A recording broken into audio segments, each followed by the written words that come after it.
Jadi penyakit sombong ini kata Quran pertama kali bisa muncul kalau orang merasa lebih. Sekarang menjadi masalah, kapan seseorang itu merasa punya kelebihan? Kapan?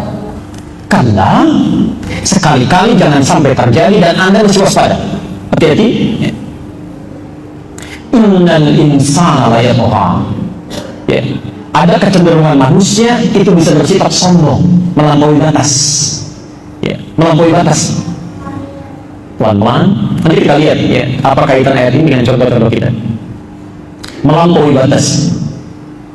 Jadi kata Quran, jangan sampai terjadi ada di antara kita bisa melampaui batas. Dan mesti waspada, jangan sampai melampaui batas. Ya. Jangan sampai melampaui batas. Ya. Nah, sombong adalah salah satu sifat yang muncul ketika seseorang melampaui batas ya, dalam sifatnya. Ya. Melampaui batas dalam sikapnya. Ya. Bagaimana ini bisa terjadi? Seseorang melampaui batas kemudian jadi sombong. Ya. Pelan-pelan. Ayat 7-nya. Ar-ra'ahustaghna. Jika sudah merasa dalam diri punya kelebihan, sudah merasa lebih. Istighna namanya. Al-istighna.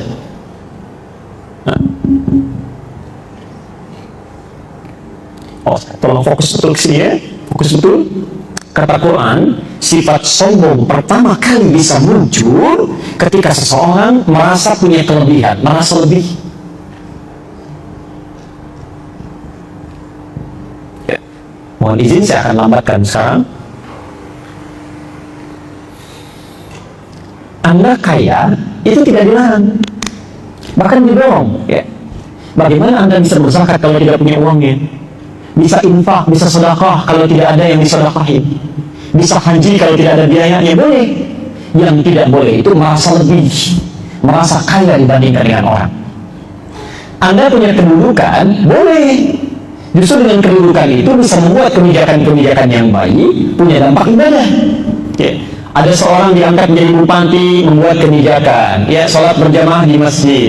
Saat waktu sholat berhenti bekerja, sholat dulu misalnya. Begitu bawahannya sholat, tidak ada pahalanya. Ya, Masya Allah. Bisa, Pak, Bu. Tapi yang salah, merasa lebih dengan kedudukannya, sehingga berbuat dolim. Ya, sombong, bisa terjadi. Ya. Punya ilmu, boleh. Yang salah itu merasa lebih dengan ilmunya, yang lain kecil semua. Ya. Yang lain kecil semua, ini berbahaya. Ya. Kan saya sering ibaratkan ya, orang sombong itu seperti orang yang naik ke puncak yang tinggi. Dia sendirian naik, kemudian dia melihat ke bawah, orang kelihatannya kecil semuanya itu ya. Dia lupa bahwa orang di bawah pun melihat dia juga kecil di atas ya. Coba kan cek, Anda naik ke tingkat tertinggi itu di menara di Masjid Nurul Bahri, lihat orang di bawah, oh kayaknya kecil semua ya, kecil. Dia lupa yang di bawah pun dia kecil juga. Dan yang paling berbahaya, kalau dia sendirian melihat orang banyak di bawah, tapi kan yang dari bawah melihat dia itu sendirian, itu yang berbahaya. Nah, sekarang kita teruskan dulu. Jadi penyakit sombong ini kata Quran pertama kali bisa muncul kalau orang merasa lebih. Sekarang menjadi masalah, kapan seseorang itu merasa punya kelebihan? Kapan? Saya urutkan ya. Tidak boleh sombong. Sombong berkonsekuensi dapat dosa yang tidak kecil. Penyebab orang sombong merasa lebih, Quran surah 96 ayat ke-6 itu. Ya, pelan-pelan. Sekarang pertanyaannya, kapan seseorang bisa merasa lebih? Ya. Apa faktor-faktor penyebab yang menyebabkan orang bisa merasa lebih sehingga bisa menjadi sombong? Baik, mari kita catat.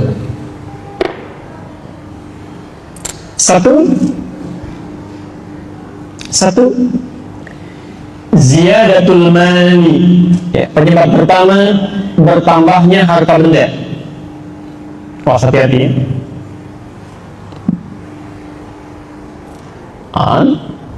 Jadi, pertama, ya, isyarat di Quran ditunjukkan kepada kita hal yang bisa menyebabkan seseorang punya perasaan lebih dibandingkan dengan orang lain.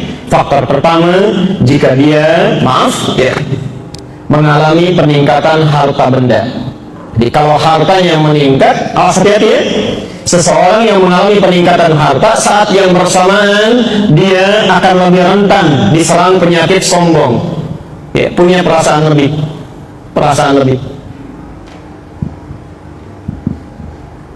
Oke. Dulu saat belum punya mobil, naik angkot, kan tawadhu sifatnya, rendah hati. Begitu turun, bungkuk, begini kan. Mau keluar, sedekah dulu, limpah, kembaliannya ambil aja. Kan begitu. Masya Allah, setelah punya mobil pribadi, punya BMW sendiri, begitu naik langsung angkatnya ke atas kan, tangannya langsung ke saku, jalannya begini kan. Baik, matapannya sudah beda itu. Ini lain ya. Saya kan sering buat rumus persamaan fisikanya itu kan, F1 sama dengan F2, gaya gerak sama dengan gaya dorong gitu kan. Apa yang didapatkan itu yang keluar. Orang makan tempe dengan orang makan ayam beda gayanya, lain kan? Baik, tapi Anda juga mesti ingat dalam hukum fisika kan, gaya F berbanding lurus dengan hukum Pascal P, tekanan kan? Gaya berbanding lurus dengan tekanan. Semakin banyak gaya, semakin tertekan hidupnya. Tuh. Pasti itu, coba cek aja, lain ya. Ibu tas biasa bawanya begini, tas agak mahal sudah begini. Sama bapak juga begitu tuh, ya, macam-macam ini. Ya. Nah sekarang karena ini penyakit, hati-hati ya. Hartanya bukan penyakit. Yang jadi masalah ketika harta mulai meningkat, ini yang datang, setan datang membawa perasaan ini. Ya, kamu lain dari kemarin, mesti beda. Tampilan mesti lain. Hati-hati. Maka dari itu, ketika muncul orang mendapatkan peningkatan harta benda, Allah langsung memberikan petunjuk bagaimana caranya harta ini diarahkan pada yang bermanfaat dan terhindar dari penyakit ini. Ya. Maka kita lihat rumusnya di Quran surah ke-28 ayat 76 sampai ayat 80. Tadi Anda sudah catat di awal ya. Quran surah ke-28 Al-Qasas ya. Ayat 76 sampai ayat 80. Kalau di mushaf standar posisinya paling kiri sebelah bawah dan halaman selanjutnya. Sudah? Oke, baik. Yuk kita ambil contoh orang paling kaya saja ya. Ya. Orang paling kaya yang disebutkan dalam Al-Quran. Kira-kira siapa? Kalau Masya Allah, Alhamdulillah. Sampai saking kayanya sekarang masih dicari-cari hartanya. Ya. Orang kalau mencari harta terus samudra cari harta siapa? Harta Qarun. Jadi kita lihat ayat 76 ini. Ini orang paling kaya disebutkan di Quran. Inna Qarun kana min qaumi Musa. Sungguh kata Allah, Qarun itu termasuk kaumnya Musa. Ya. Di Qarun termasuk kaumnya Musa, artinya hidup di zaman Musa alaihissalam. Ya. Dan bukan hanya kaumnya Musa. Saya pernah sampaikan di beberapa tempat, Qarun ini ternyata sepupunya Musa. Ya, sepupu Musa. Ya, sepupunya Nabi Musa alaihissalam. Jadi bapaknya Musa itu kakaknya bapaknya Qarun. Ya, Musa punya bapak namanya Imran. Tapi bukan yang di Ali Imran ya, itu beda lain. Ya. Punya bapak namanya Imran. Qarun punya bapak namanya Yesar.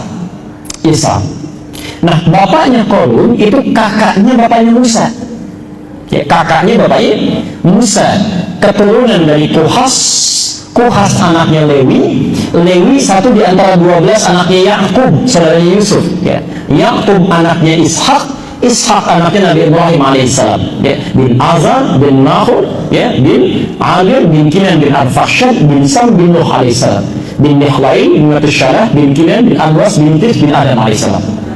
Jadi itu masih saudara. Ya. Saya tidak tahu nyambung atau tidak dengan ibu bapak nasabnya. Ya. Yang pasti mereka bersaudara.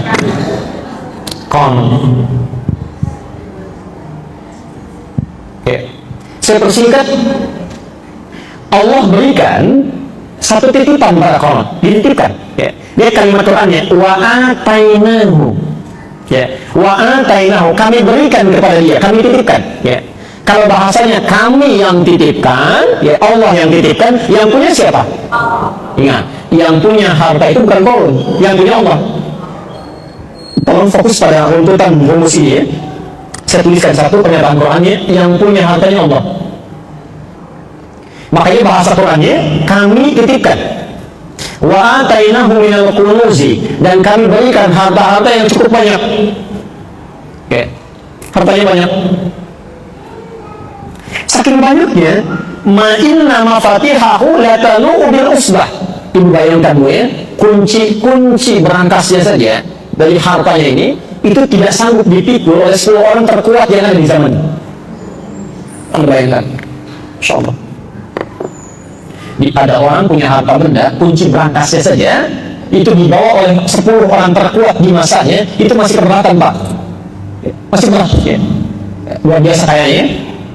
Yang paling menarik begini, tapi ketika datang harta benda ini berubah statusnya jadi orang kaya, super kaya, luar biasa. Tadi ya, peningkatan gaya hidup mulai berubah, tekanan mulai datang, penampilan mulai ingin dilihat, ingin beda dari yang lain, ya. Kalau Anda punya berangkas misalnya, kuncinya Anda sembunyikan atau Anda pamerkan? Pasti sembunyikan. Nggak ada orang pasang iklan, kunci berangkas saya terletak di sini ya, dia foto, atau dia posting di status dia, itu mustahil. Ini lain. Saya mesti beda dengan yang lain. Harta saya terlampau banyak, mau diambil juga akan habis. Ya. Maka setiap kemana-mana itu selalu dikawal oleh 10 orang bodyguardnya, khusus untuk membawakan kunci berangkasnya saja. Jadi kalau mau jalan misal ke sini ke Kodama, di belakangnya 10 orang, cuma bawa itu aja. Ini saya, tuh. Udah boleh. Sombong. Kaya, sombong. Banyak hartanya, ya, banyak. Pelan-pelan. Maaf, kalau ada orang kaya sekarang, lebih kaya mana dengan koron?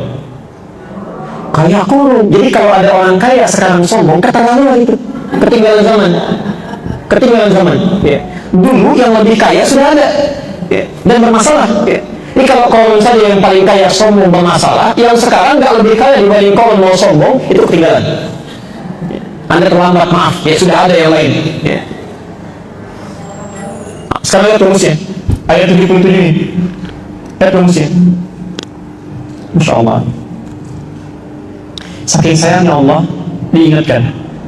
Ya, di sini kita berhenti dulu dan berakhir kajian kita. Inilah sifat kasih Allah, Pak Ibu sekalian. Ini sifat kasih Allah. Jadi Allah itu punya sifat rahim yang luar biasa, rahman yang sangat dalam, tidak akan membiarkan hambanya, maaf ya, larut dalam keburukan. Jadi sepanjang masih ada kesempatan nyawanya belum hilang, itu didorong untuk kembali, untuk berubah. Ya.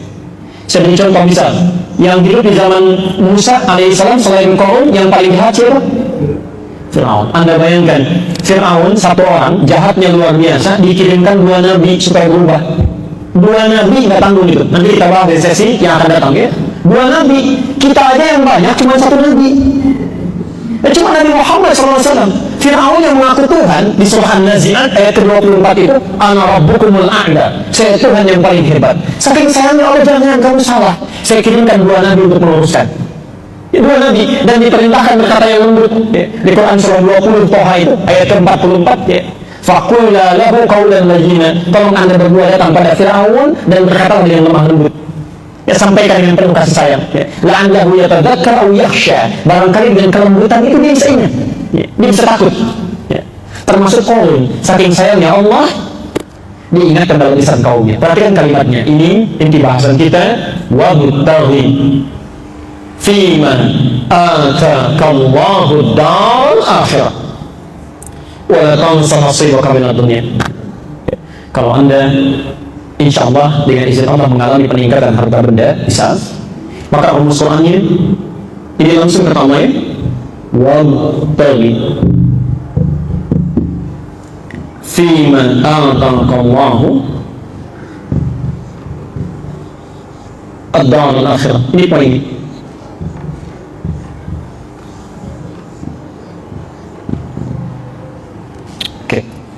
Dan kita akan berhenti di sini. Wabtaghi, perhatikan, ibtagha itu dari kata ghayah asalnya. Ghayatun artinya tujuan. Ghayatun artinya tujuan. Tujuan. Misal, Anda umrah atau haji, ya, datang ke Saudi, orang sana berkata, "Ishtibullah." Apa tujuannya ke sini? Mau ibadah, mau jalan-jalan, mau belanja, atau mau apa? Itu ishtibullah. Kalau berubah perintah dari kata lain, maka berubah dari ibtagha menjadi ibtaghi. Ya, perhatikan, kata Allah, dan tujuan kami titipkan harta benda itu, tujuannya supaya Anda mencari dengan itu semua, ya, jadikan bekal, ya. Saya terjemahkan bebas. Dan tujuan dari harta yang kami titipkan, ya, tujuan dari harta yang kami titipkan kepadamu, ini tujuan dari harta yang kami titipkan kepadamu, ya, supaya dengan itu engkau cari, ya. Supaya dengan harta itu engkau cari, supaya dengan harta itu engkau cari tempat terbaikmu di akhirat, di surga. Tempat terbaikmu di akhirat. Tempat terbaik di akhirat.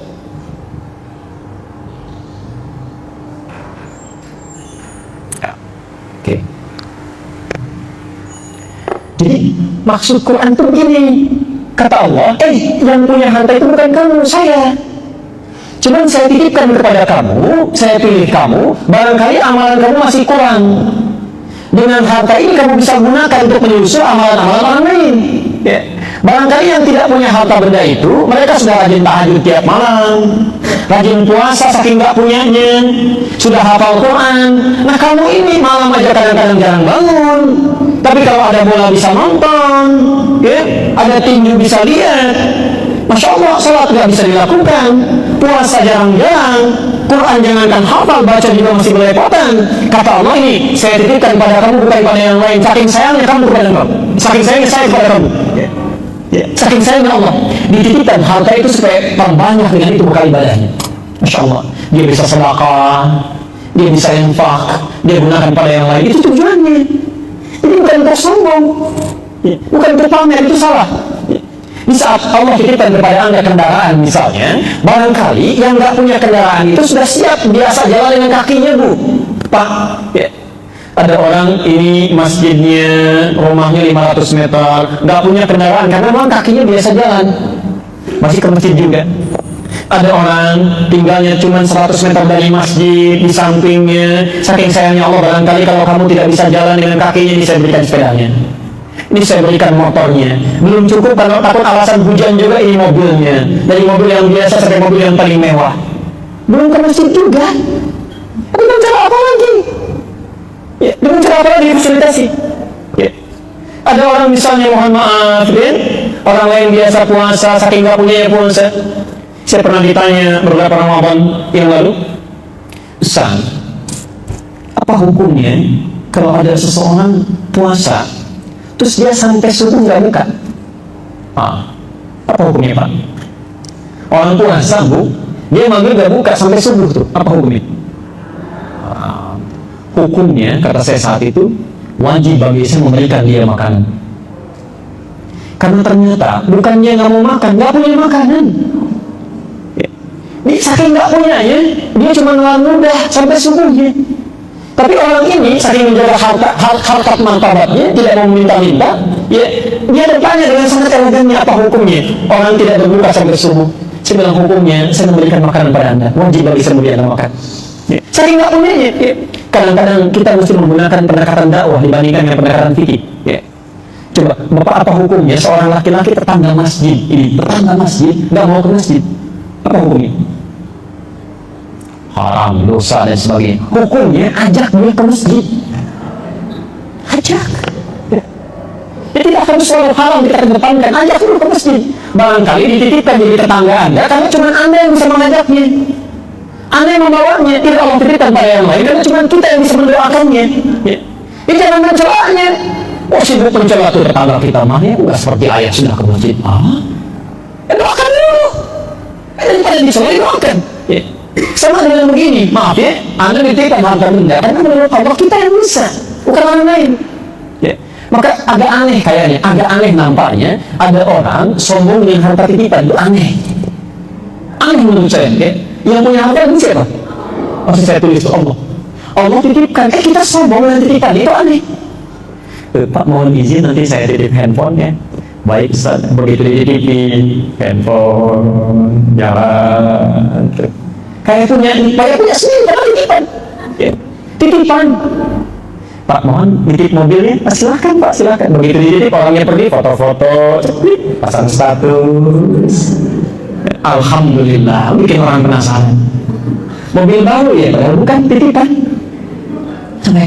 Itu keanehan pertama, itu keanehan pertama. Jadi kalau ada orang kayak sombong, hati-hati Bu ya, Pak informasi saja. Itu orang aneh.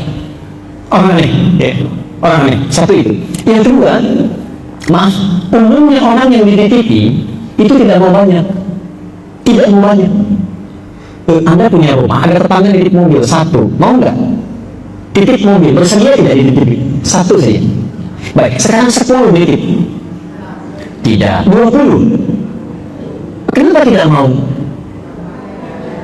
Capek, tempatnya nggak ada. Ini yang paling aneh begini. Ada orang minta kepada Allah supaya dititipi banyak-banyak. Ya. Hari ini minta sepeda, Allah kasih, minta lagi. Ya Allah motor, dititipin lagi. Dikasih motor, minta mobil. Dikasih mobil, minta yang lain lagi. Padahal yang baru dititipkan itu belum digunakan. Padahal yang Allah lebih baik. Ya. Padahal yang Allah lebih baik. Ya. Bukan hanya untuk bersepeda jalan-jalan, kuatkan olahraga, bukan hanya itu. Digunakan untuk yang baiknya, untuk ke masjidnya, untuk taklimnya, macam-macamnya, antarkan anak ke sekolah yang baik, yang mengajarkan sholat, yang baca Quran, itu bukan berpamer, salah. Dan biasanya orang kalau ketitipan memang banyak, karena titipan itu sifatnya yang ketiga, pasti akan diambil. Akan diambil. Ya. Hati-hati, orang terlalu banyak dititipi, maaf ketika diambil tidak siap dengan pengambilan itu. Tidak siap. Ya. Bank juga ketitipan banyak dari nasabah, ketika diambil semuanya oleh nasabah bisa kolaps sebenarnya, bang ya, bisa bingung. Ya. Sama ketika Anda dapat titipan terlalu banyak, tidak digunakan dengan baik, tidak tahu rumusnya, maaf terlalu bangga dengan itu, besok saat ditanya oleh Allah diambil kembali, sulit kita menjawabnya. Ya. Sulit. Saya kemarin dari Auckland ke New Zealand saja, itu masya Allah di bandaranya beda itu sekelilingnya. Ya, Bapak Ibu mungkin pernah kesana juga ya. Ada banyak hal yang tidak berlaku di sini, di sana berlaku. Ada banyak hal yang berlaku di sini, di sana tidak berlaku. Sebaliknya, ya, dibatasi, masya Allah. Makanan nggak boleh masuk, sepatu kotor nggak boleh masuk, harus bersih dulu. Kalau hukum dunia saja punya screening yang khusus, apalagi hukum akhirat. Ini yang nggak boleh masuk, ini harus keluar. Ini yang bisa diterima, ini yang tidak. Maka dari sekian mobil yang ada itu, sekian motor yang dititipkan, berapa yang sudah bisa mendapatkan persetujuan Allah, berapa yang belum mendapatkan ridhonya Allah Subhanahu wa Ta'ala. Karena itu saya akhiri, maaf bila Anda diberikan titipan oleh Allah Subhanahu wa Ta'ala dengan penambahan seperti tadi, maka hakikatnya itu titipan Allah supaya digunakan untuk memperbanyak ibadah. Ya. Maka jangan menjadi orang aneh. Siapkan itu sebagai bekal-bekal kebaikan, dan semoga Allah bisa memberikan kemuliaan kepada kita semuanya. Okay? Tidak cukup dengan amin ya, kita praktekkan dulu itu. Praktekkan, tempatkan, gunakan, dan minimal seperti tukang parkir ya. Baik, tahu tukang parkir? Masya Allah, dia tukang parkir begitu luar biasa. Rumus hidupnya senang gitu ya. Ada mobil masuk 1 sampai 10 juga tenang aja, senyum. Begitu mobil keluar, silahkan jalan, nggak pernah kecewa tuh. Ya. Ada BMW lewat pergi sedih, bisa tidak ada. Ya. Jadi kalau hidup Anda seperti itu enak tuh, ya, nyaman. Baik, saya kira Bapak Ibu sekalian kita cukupkan dulu materi kita. Mohon izin saya barangkali berikan waktu 5 menit atau 10 menit saja kalau ada yang mau ditanyakan atau mau diperjelas kembali, ya, karena kami mesti segera kembali ke Bekasi. Terima kasih. Silakan, ada yang mau ditanyakan, yang sudah dituliskan?